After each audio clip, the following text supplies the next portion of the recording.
So that was about the appropriate amount of applause. That was good. What I didn't like in my previous incarnation when I was wearing a uniform, this is one of the first times I'm presenting not in a uniform. So I wore blue just because that's where my comfort zone is. And I look particularly good in blue, so I still wear blue. But I used to sometimes have to ask for some adulation from the crowd after a long introduction. So I asked them not to do the long introduction. So many of you are probably going, who the heck is this guy? Without any introduction. So I'll tell you a little bit in a minute. I have obsessed over this presentation. Completely obsessed, and that is not an overstatement. I have, before I retired on 1 October, used to give multiple presentations per week. Since 1 October, my job has been to eat food and sleep.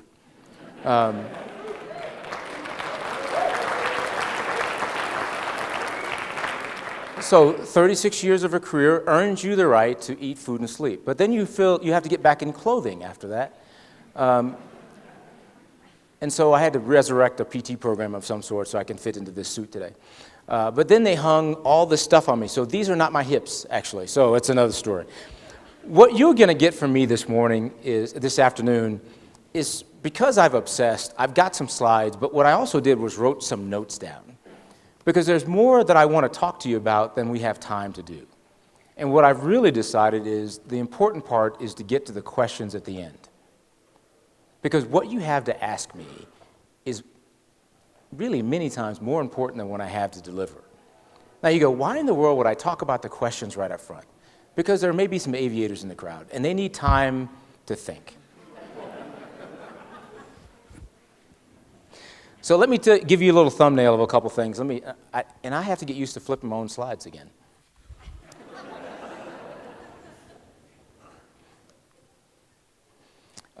So I've got some slides, and we're going to go through things. And let me start with a quick thank you. I did call out my cadet escorts, Josh Fortes and Kate Everts, and Master Sergeant Corey, who have made this a wonderful trip for me. And I apologize to them for dealing with me. Dealing with a 4-star on active duty is one thing. Dealing with a retired 4-star is much worse. Because you have to deal directly with me. And I don't know what to do and how to do things. I am always honored when I get a chance to come to our United States Air Force Academy. And I use that "our" intentionally. It should get more prominence across the Air Force as our academy. And we can talk about that if you want to ask me my thoughts and questions about that. Let me go to slide 1. That is slide 1. And why do I use that slide? You can obviously tell maybe you can't obviously. That's me.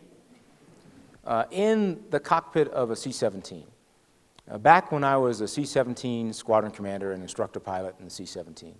I use it particularly when I talk about leadership, ethics, and things like that, because it takes me back to my formative years when I was doing it on a regular basis, and I could see the impact of my leadership on the people directly. In my last assignment as the commander of the United States Transportation Command, I was leading people who were leading people who were leading people who were leading people. That's not the same as the level of command you have as a squadron commander, and I love that time. The other is, and I look at that picture and I say, I flew airplanes once and I was good at it. Now, the fact that we're not actually behind the tanker right now, that's immaterial. The other guy was flying, I was instructing, and he was eventually going to get there. The other is, if you look on there, I was a lieutenant colonel. And I had the patch of my squadron on my shoulder, the greatest airlift squadron in the history of mankind. Deal with it. The mighty 14th Airlift Squadron. And so those all bring me and center me as I'm about to talk about leadership and what you as leaders should and be thinking about as you go forward. And to remind you, although you think you'll be challenged by it, it's not as hard as you think it is. It's easier than you think. Then ultimately, I've been using that picture for about 20 some odd years now. The real reason I use that picture, clearly, is because I look good in that picture. Vanity is a horrible thing. I can use that picture, I can use a picture of me today. I prefer that picture, and it's my briefing. You'll understand this a little bit more as we go forward, but I start with a thank you, and I've had crowds look at me and go, why is he thanking me right now? one, you made a decision to come here, and you had other speakers you could have gone to hear. You will thank your lucky stars. Well, you won't thank yourself. You'll go, why did I do that later? But you're here now, so I thank you. But honestly, I've never met a crowd, an audience, done a presentation to a place where the audience hasn't earned a thank you from me for some reason. And now as a graduated senior citizen in our military, I was a senior citizen before, but I'm a graduated senior citizen. I am part of the crowd that thinks that I ought to give you a thank you every single time I see you. Either you have served, are serving, or doing something for someone other than yourselves. And the fact that you're here, meaning that you want to get better at what you do, means we ought to say thank you very much. Our nation and the world needs you. And this is where I pause and I make eye contact with as many of you as I can.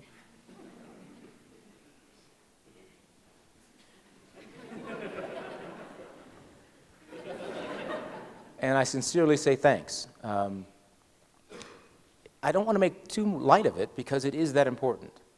Imagine if every citizen felt that way.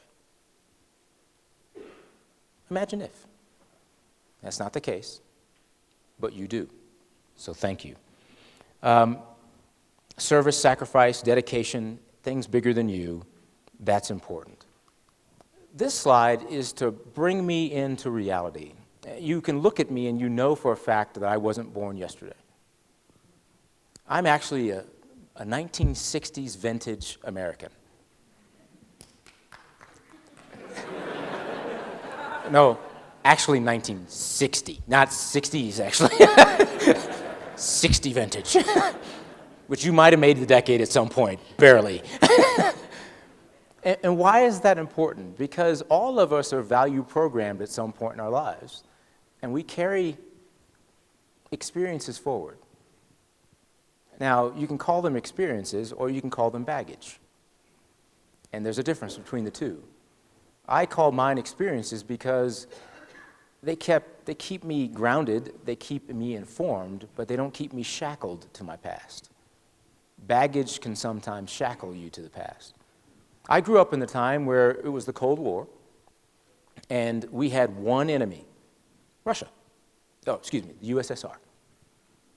One. I thought the world was complex. I sat on alert for the Strategic Air Command, and I thought the world couldn't be any more complex. This slide reminds me, your world, our world we live in now, our time, is more complex than I could have ever imagined back then. That's another reason our nation and the world needs you to be better leaders than you think you even need to be, and you're here to be better leaders right now. So that's why that slide's in there. You have a lot ahead of you, but even more that's working on you right now. But I, as a senior citizen also, I'm convinced, unlike some of my peers who think it was so much better in the old days, we were so much better in the old days, I don't think that's actually true. You're better, you're smarter, you're faster, you're more nimble. But what have your experiences shackled you to? And we'll talk about that in just a little bit. So what I'm going to do today, now that I have these notes as opposed to the notes that I had earlier, is tell a couple stories, which, old guy stories, that's what I do. Then I'm going to give you the ultimate secret in leading people. And you'll see how complex it isn't. It really is that easy. But you go, why in the world don't more people do it then? We'll talk about that too. And then I want to answer your questions. Fair? I got to throw this picture up there. Yes, in fact, I was a 4-star general. I did have all the bling. I do miss sometimes my uniform. And here's why. Because I had credibility. When I walk into a military crowd or even a civilian crowd with 4 stars on my shoulder, I was given the benefit of the doubt. I walk out now in a blue suit, and I don't always get the benefit of the doubt. Right, wrong, or indifferent, it is what it is. All those experiences aren't evident here. And because I'm an introvert, I needed that shield. I needed some way to force people to think I knew something at least so I didn't have to explain myself. To an introvert, explaining yourself is the worst thing you can never have to do. You just want it to happen, right? So 4 stars allowed me to do that. Along the way, shy kid growing up in a military family. Dad is a retired master sergeant, 4 boys. I'm the firstborn. Shouldn't be a surprise, right? Born in Illinois, 1 brother born in North Carolina, 1 brother born in Paris, 1 brother, good to see you, 1 brother born in Virginia. Baby brother retired as a senior master sergeant. He retired before I did. When the baby retires, he hates being called the baby, by the way. He says, I'm your younger brother. I said, no, I got 3 of them. You're the baby, get over it. He retired as a senior master sergeant. So that foundation, my role models were NCOs around the house eating barbecue most of my life. My coaches were NCOs. That formulation was how I got value programmed to my expectations for leadership going forward. That's important. 9 commands along the way. My last 9 years of my service life was in command, straight. So hopefully that gives you a little bit of insight into what makes me think I understand a little bit about leading people and understanding how it works and when it doesn't work.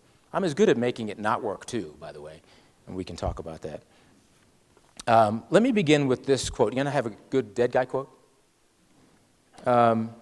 This nation was built by those who took risks, pioneers who were not afraid of failure, scientists who were not afraid of the truth, thinkers who were not afraid of progress, and I add most importantly, and then finish the quote, dreamers who were not afraid of action. That was a guy by the name of Brooks Atkinson. He was a New York Times theater critic from 1925 to 1960, the year I was born. And he lived from 1894 to 1984. And that was such a powerful quote. Failure, truth, progress, and action by pioneers, scientists, thinkers, and dreamers. And the core part of your leadership is never forgetting how to dream. That's an important lesson to keep in mind. So here's the secret. All the secrets will be laid bare here in front of you. None of it will be rocket science. None of it. You will have heard this before. I'm going to insult your intelligence because no one does it. Not the insult your intelligence part. Plenty of people do that. But these simple techniques are so important and so vital. I'm not sure why they don't get done more often. So it's a very technical briefing. I call it the cube. I know for a fact there are some scientists, engineers, math majors out there that will look up at that screen and say, that is not a cube. They will say that a cube is 3-dimensional, and that is obviously not 3-dimensional. And they will say that it's possibly a parallelogram, and then there's some economics majors that may say it's a rhomboid. You're dead wrong. But I will tell all the scientists in the room, shut up, it's my briefing, I call it a cube. Take the briefing, do what you want with it, you call it what you want.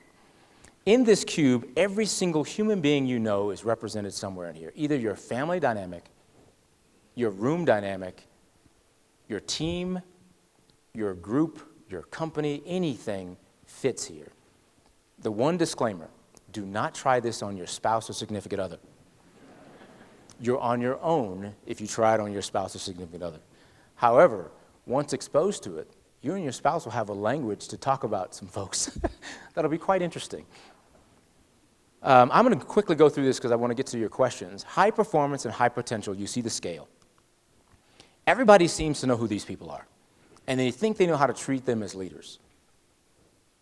We're going to talk about that just in a second, but first of all, recognizing that the top 10% in your organization who does about 90% of your work, you fail to realize that they're only 10%.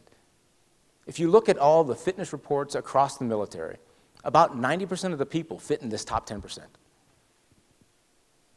Or at least they think they do.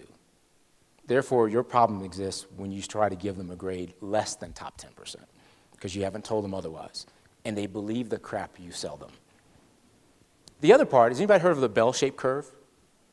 Nobody believes in the other part. Even at our United States Air Force Academy, there's a top 10%, and a bottom 10%. Understanding who's in those categories and what they need from you as a leader, what you can expect from them, and what to do about it is so important, but so little done until it's catastrophic. We tend to deal with the bottom 10% once they get Article 15s, et cetera, instead of before. We'll talk about that in just a second.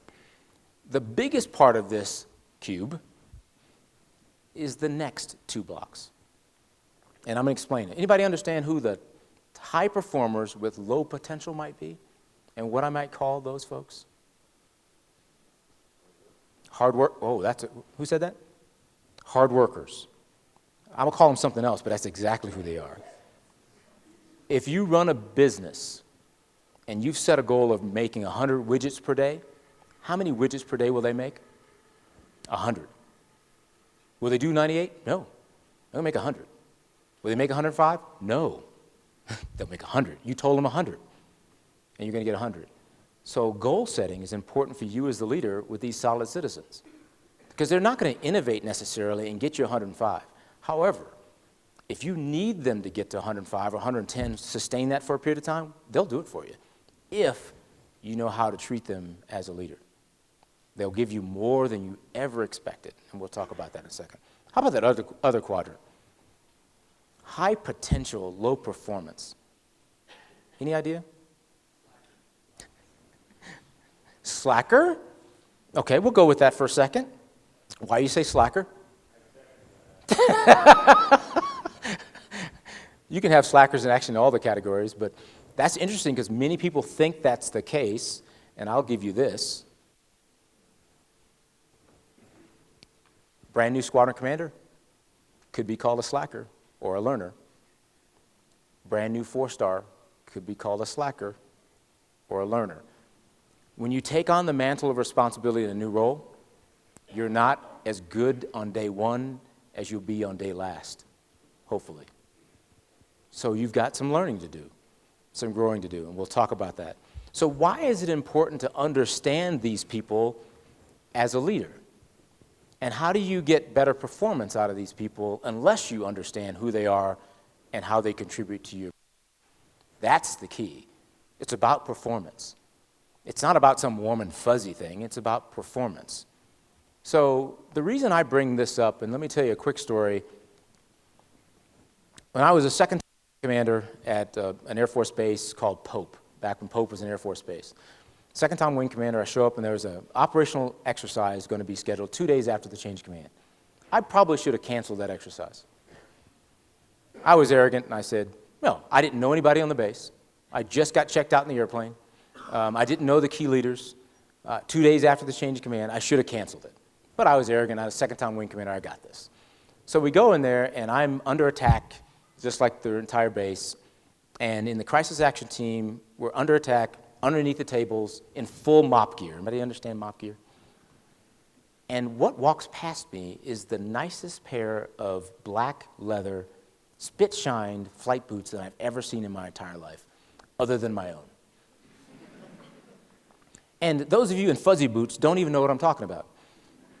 Before fuzzy boots, we wore black leather. And it was unusual to find a pair of flight boots that were spit-shined. And this guy walked past me, and I said, well, who is this guy? Well, for the next couple of days, he put me through my paces, a lieutenant colonel. And I'm a colonel about to pin on 1-star, and I think I've got it all together. And I was impressed by this guy.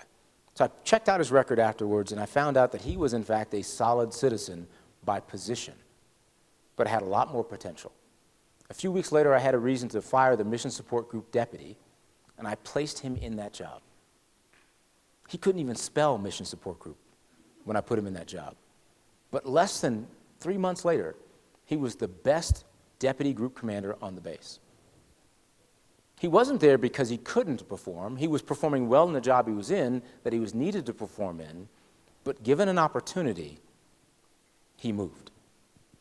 Now, notice where the arrows don't come from. I did not draw that arrow from the Deadwood category. That's a whole nother discussion. So now you kind of understand who these folks are. What do you need to do for them as a leader? How about the stars? What do they need? Nothing? Actually, he's kind of close. Not a whole lot. They're kind of self-actualized. They're going to do what they're going to do. There's one element, though, they do need your help with. They need to be honestly assessed, tracked, and actually evaluated as your stars. And if everybody's in your top 10%, nobody's in your top 10%. As a squadron commander, group commander, wing commander, numbered Air Force commander, direct reporting unit commander, MAGCOM commander, and COCOM, I have seen people give everybody such a good grade that nobody is worth a darn in that unit. So they also appreciate good hard work. If you give your most important task to someone, what do they think? They think pretty highly. They know it's an important task and they got it. And you can just slap them on the back of the head and go on to the next one. Not a lot of anything other than that. But it's important for you to sit down with a group of listing and do an honest assessment, or they're going to leave you. If they see that their hard work goes unrecognized, why would they stay? If my report looks just like the guy who in the Deadwood category who does nothing, you obviously don't value what I'm doing for you. And over time, they will leave you. And they actually might tear up your organization before they do. There's a couple articles out there by Harvard Business Review, they're about 10 years old or so, called Leading the Alpha Male and Leading the Alpha Female. Worth a read. Old, but still worth a read. How about the other end of the spectrum? What do they need from you as a leader? The Deadwood. Bottom 10%. Anybody? Very little. They actually need a lot. They're going to take up a lot of your time if you don't do anything about it. Who are the two people in an organization that don't know the Deadwood exists? There's two people. The Deadwood, and who's the other person? Supervisor. You can't save them all. This isn't a warm, fuzzy briefing. You can't actually save them all. However, we don't typically bring bad people into an organization. Understanding how they're there and seeing if they actually got decent feedback is an important first step. One of my favorite books is written by an author who's written about 8 books. The first book in the series is one called 5 Temptations of a CEO. It's a leadership parable, fable. I never get that right. I'm not an English major. And it talks about what responsibility the leader has for failing performers. And one of them is feedback, setting standards, setting goals. And then if the person fails, it's not all on you, but you have to do your part. And what I have found, many people have never been told. When I pull this young officer in, who's not a Deadwood, by the way, and say, you're not cutting it. Here's how you're underperforming. Here's what I expect from you. Here's what I think the path forward can be, and I still think you could be successful, and here's the timeline we're going to work on. I took one of my execs when I was a wing commander, a young major, pulled him in and told him he wasn't cutting it. He went home to his wife crying, thought his life was over. He's a 1-star now. We had a sit down, and I told him, you can do this. You're just not doing it now. And you're going to get, in the next 45 days, I want to see these kinds of changes. And if I do, we're fine. If not, we ought to change course here before one of us gets hurt. And that one would be you. He's a 1-star now. For a long time, he thought he was done. But I did his colonel pin on, and I did his 1-star promotion ceremony, and I was quite proud to do it. He turned on a dime. One of the most brightest, most professional guys I've ever run across. But I've also had conversations with people, and they didn't, and we moved them on to something else. You see how much time I spend there? That's how much time as a leader you're going to spend there, so you might as well get ready for it and be ready to tackle it. Ignoring it doesn't help. Now, still, you're not even dealing yet with the largest part of your group, organization, your family. How about solid citizens? What do they need? Making 100 widgets a day. Make 120 widgets a day if you need them to. Goals, that's one, but more simple than that. Tasks. That sets it kind of in the goals, what they need to do, what your expectations are, what they need from you as a leader. Affirmation. Goes a long way. What did I start my briefing with? What I end every, you don't know that yet. What I end every briefing with?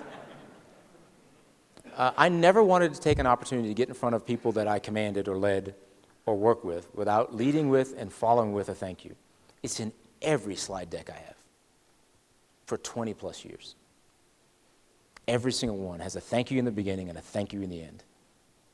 Those solid citizens will make that 100 widgets. When you take them to war in a little island called Diego Garcia right after 9/11, when you're standing up an operation in the middle of nowhere to launch an attack back in to take our freedom back after 9/11, they'll work for you and they'll die for you. Just by you sincerely appreciating them. However, there's other elements of you that they need. They need to know they can trust you. Will you turn on them when things get tough? The first time something goes bad and you don't like it, will you turn on them? They can smell it out. And then no one wants to work for you. Are you somebody of character that when something comes out of your mouth, they know that you're not going to change it tomorrow or the next day? And when you deny X, is it truthful? Or when you say X is going to happen to the best of your knowledge, is it truthful? These people need that from you as a leader. All people need that from their leaders. And if they can't get that, that credibility gap, that say-do gap, is the most harmful thing in any leadership opportunity, in a family, a team dynamic, or any place that you'll ever encounter. Any place. We used to prize that in our country. How about the learners? What do they need from you? They do. They do. Because without it, they don't have a chance to learn and grow. They need something that's more precious than that, though. Who said that one? Would you say it again? Spend time with them. It's the most precious resource you have. When a general picks an aide, other than wanting to make that officer miserable, what do they really look for in an aide-de-camp? Or when they pick an executive officer or a person to work in their CAG? It's not just to work them to death, although it is a joy to do that. It's really you find people that have promise and potential that are worth your time and investment. And then you invest. The most precious thing you can. You. And that's what your learners need from you. Your team is full of these folks. So why doesn't that happen more often? It's not brain surgery. It's not rocket science. It's basic human dynamics. Dignity, respect, human dynamics. One old guy story, and then I'll get to your questions, because I think we got enough time that I can get questions after the old guy story. I'll make it quick on this one. Many of you are determining who you're going to be. And the thing I will tell you is, you're not who you're going to be yet. Even those of you that are as old as me aren't necessarily who you are going to be yet. There's still growth potential. The beware stands for beware of the tests.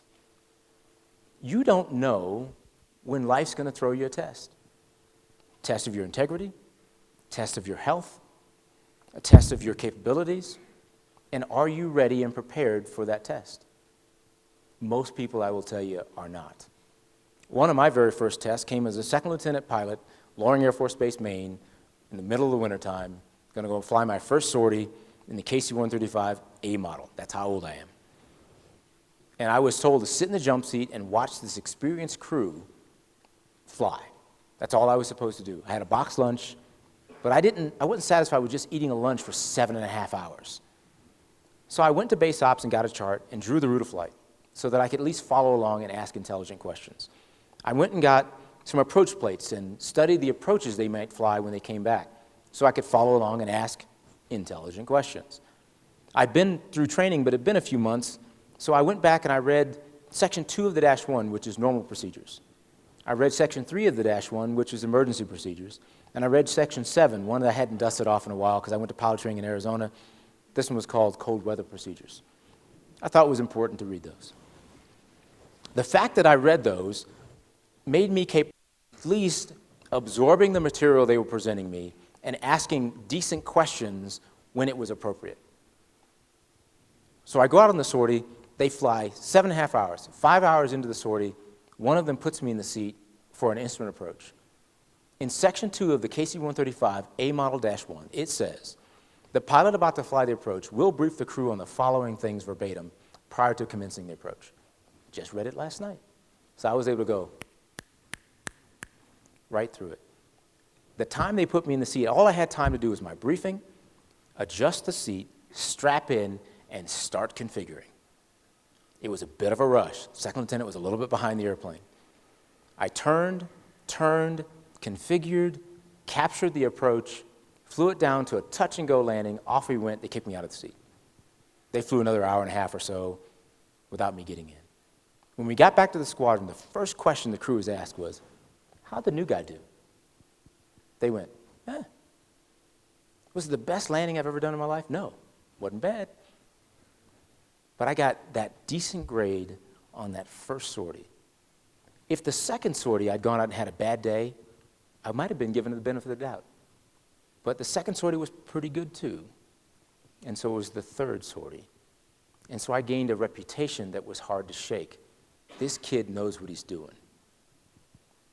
Some peers of mine weren't so lucky in their first test. And their story doesn't end the way mine did. First tests are very, very important. Multiple tests are very, very important. The problem is no one will tell you you had a test. No one told me I got an A. No one told him he got an F. You start to hear it over time, and then what do you do with it? So I beseech you, decide who you are. When someone challenges your integrity, what are you going to do? When someone challenges whether you know your stuff or not, can you produce? Is there enough evidence that says that I'm actually a good performer? Is there?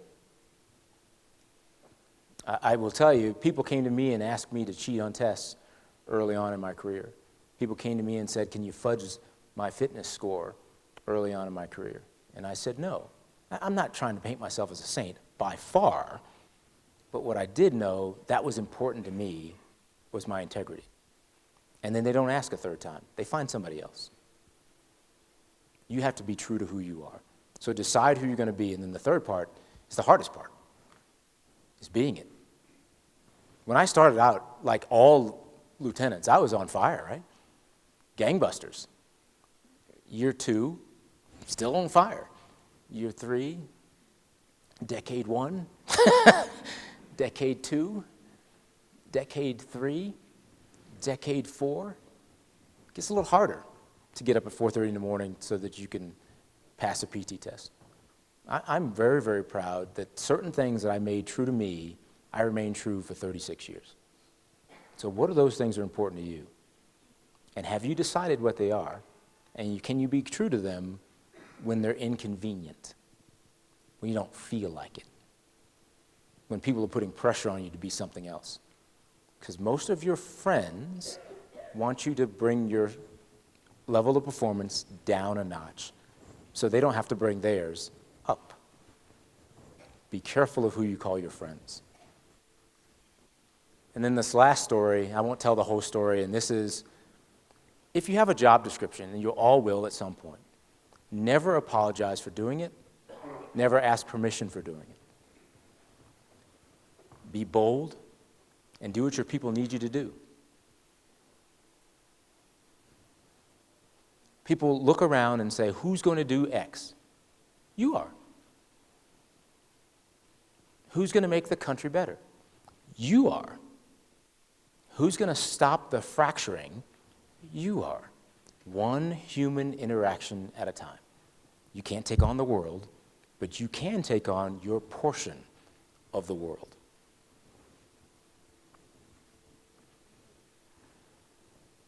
Brooks Atkinson, Not afraid.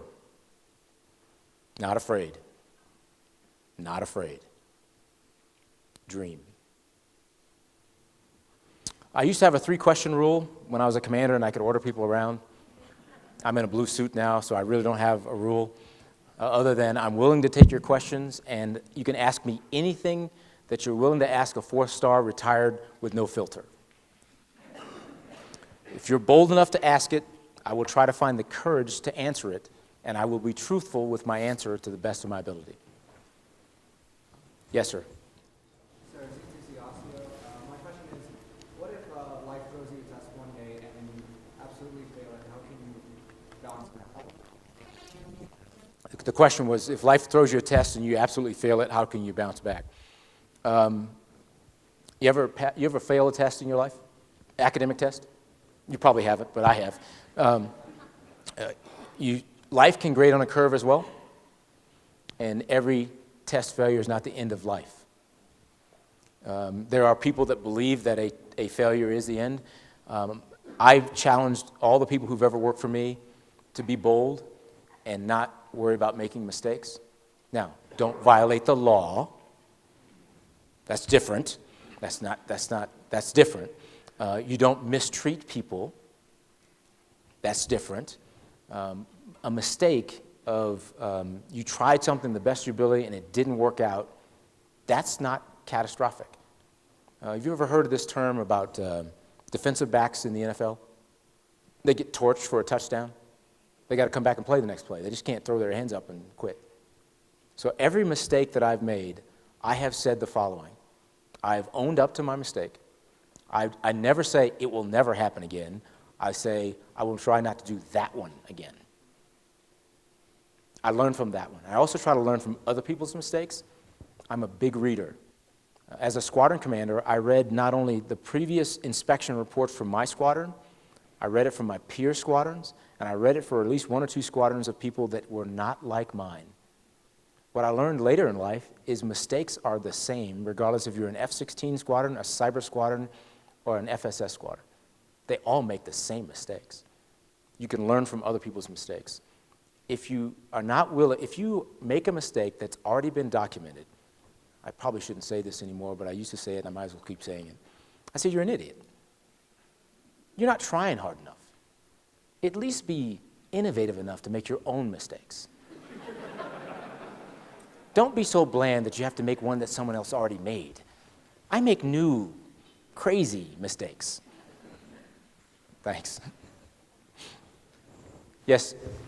How do you lead the person who they believe they're in the top 10% and you believe they're in the bottom, or the person who believes they're in the bottom but you know they could be more? Yeah. So you have to understand how they got there first. The person who believes they're in the top that is actually in the bottom was fed a line by a bunch of people over a long period of time, and you're not going to change that perception overnight. What you need to do is to find a way to coach them to see how they can improve. So I've had some bottom dwellers, and I've given them a project to work with me on it, and I want to see how they progress through the project. And this is at the squadron level.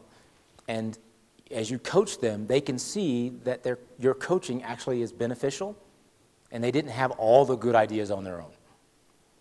The opposite is harder, because I'm an introvert, and many introverts will take the first bad word to heart and start believing less of themselves.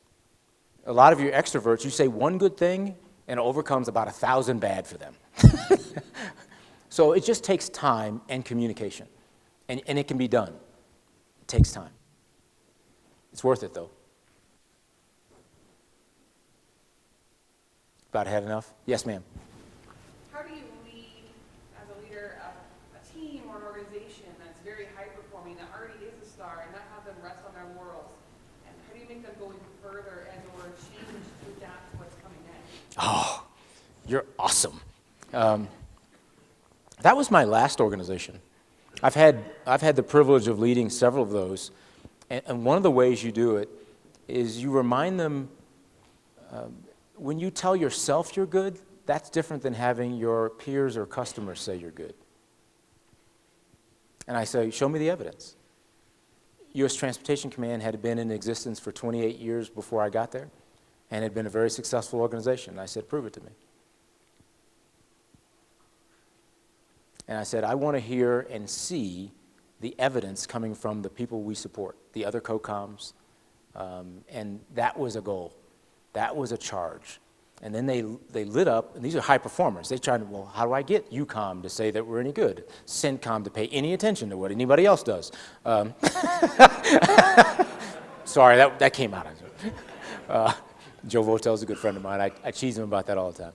But that's the challenge, is how do you find the spark for the high performers? And then how do you get them dreaming? And how do you get them separating from their experience? And I used to tell this story, the Blockbuster. You ever heard of Blockbuster? So 150 years ago, there was a VHS company called Blockbuster, and I could not come to a crowd like this without you having a Blockbuster card in your back pocket. And I told this story when I got to Transcom, and I said, Blockbuster owned us for a period of time. Every Friday, you would go by Blockbuster, and you pick up some VHS tapes. They never had what you wanted. You would pick up 4 or 5 of something. If it was a 3-day weekend, you'd pick up 5 or 6. And you take them home, regardless of whether you really wanted to watch them or not.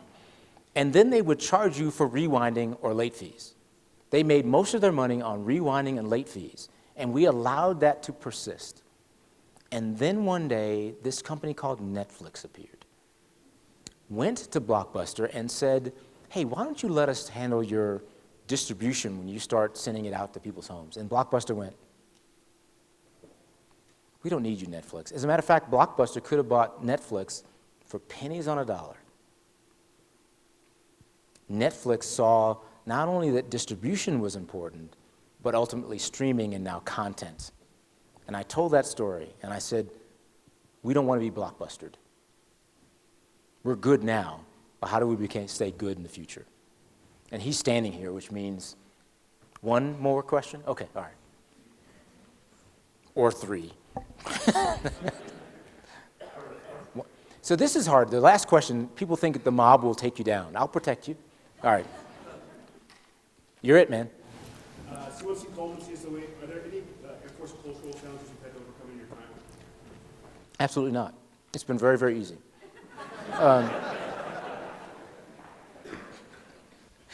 Nice setup. So let me back up in my life a little bit. 1960s America. Grew up in a southern family from Georgia. Remember the movie Hidden Figures? That was my hometown in Virginia. You remember when the young lady goes to the judge to get permission to take engineering classes at this one high school? And he initially told her no, but she could take them at night. That was my high school. Do you know the governor of Virginia? You don't know him, you've read about him. He was 1 year ahead of me at VMI. And then I joined the Air Force. And we were having race relations classes. And when I would initially go to meetings as a pilot, I would be sent to the meeting with navigators or boom operators. Why? Because I didn't look like the other pilots. That was our Air Force then, and I'm proud to say our Air Force is better now. That was our country then, and I'd like to say our country is better now. I can't imagine what the Tuskegee Airmen went through, and my life pales in comparison. However, I will tell you, there are still too many people that bring their shackled experience forward and treat people the way they think they ought to be treated versus the way they should be treated. And so I have faced that along my life. Here's how I've dealt with it. Not every single person who didn't like me was a racist. I can be an idiot. I can be opinionated. I can be bold and take risks that you don't appreciate. That has nothing to do with my race. When you link the two, then you're a racist. I can give you 1,000 other reasons to dislike me. So I don't go quick to the racist card, but I will quickly try to understand and do some self-reflection on how I could have made the situation better. Yes, there's obstacles. When I became the aide to the president, I had someone ask me, so how'd you get that job? And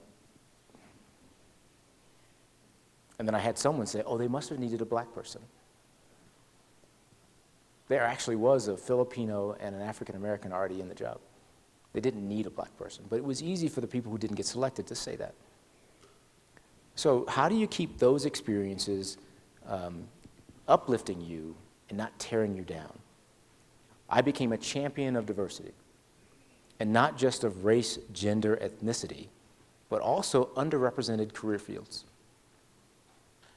Every command I've ever had, I've looked out for the people that are underrepresented in logistics and all those career fields that don't get understanding, and also for race, gender, ethnicity. You just can't do diversity of thought because you can't measure it. That's the end goal.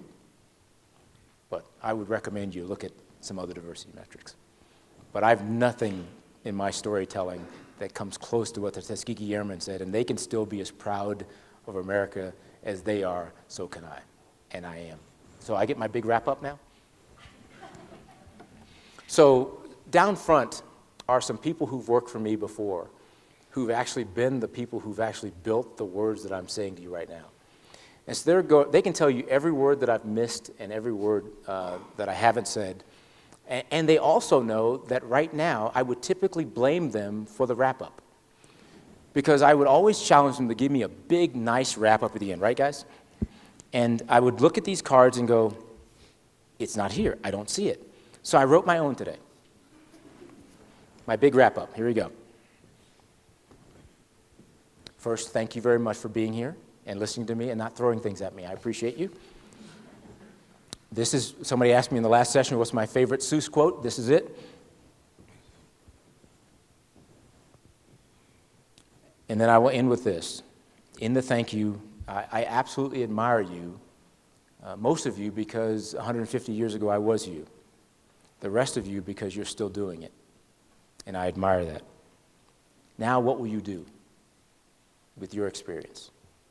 This symposium is amazing, but so many people go to a symposium and they don't do anything with it. How will you role model? What will people say about you? Will you remain accountable to and for the people you lead? Can you build a culture where the team succeeds and the people thrive? That's the challenge. I know you can. Our nation needs you to. Thanks for listening. Appreciate it.